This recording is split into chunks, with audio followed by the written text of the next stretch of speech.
other groups, they think up things that are extraordinarily beautiful, but they have no meaning for. And then a physicist, a practical physicist, someone who came out of the nuclear atomic bomb studies that ended the Second World War, comes along and he says, I've got this particle that's leaving this trail, and it makes no sense to me. And suddenly somebody says, well, what about so-and-so's mathematics? And they look together and they go, wow, that mathematics, which had no meaning at all, but just came out of somebody's head, explains that vapor trail on that photograph perfectly. And it must mean that this particle is what this particle is. And so as human beings, suddenly we know why that particle is there.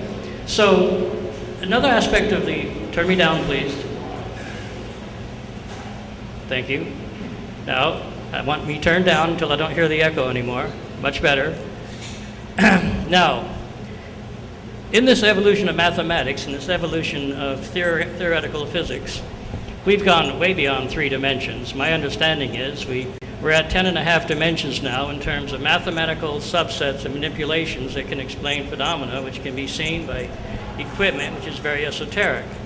So if we're at 10.5 dimensions and going, and mathematical systems, mathematical tricks, or whatever you want to call them, are sometimes just popping out of people's heads.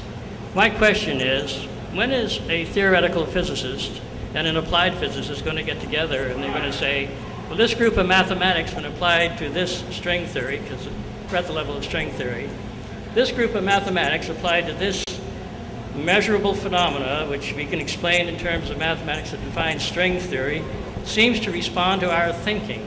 Have we now come up with a dimension, a mathematical structure, a physical evidence, and something we can call a dimension that really represents human consciousness? Because this is what I see as the next evolutionary step in physics, is to realize that human consciousness expresses itself through some mathematical model that actually comes up in an observable, with very esoteric equipment. Well, that was a long question, but you brought up some very deep issues and many issues actually, and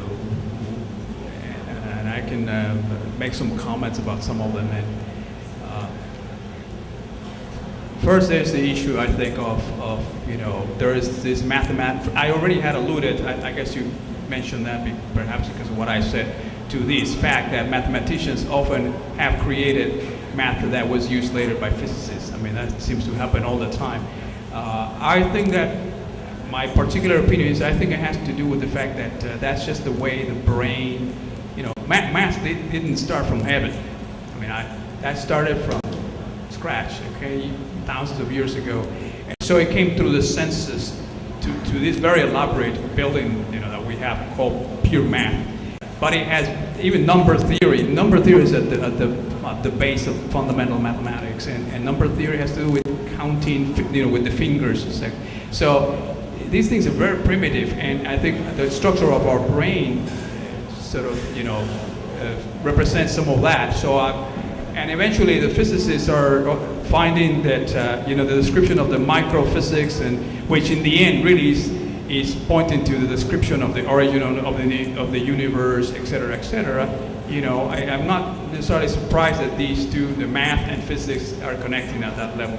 But the other question has to do with a practical question. How do you go about doing things? Do you put mathematicians and the physicists together, like what you're saying, and things like that? Actually, my question very specifically is,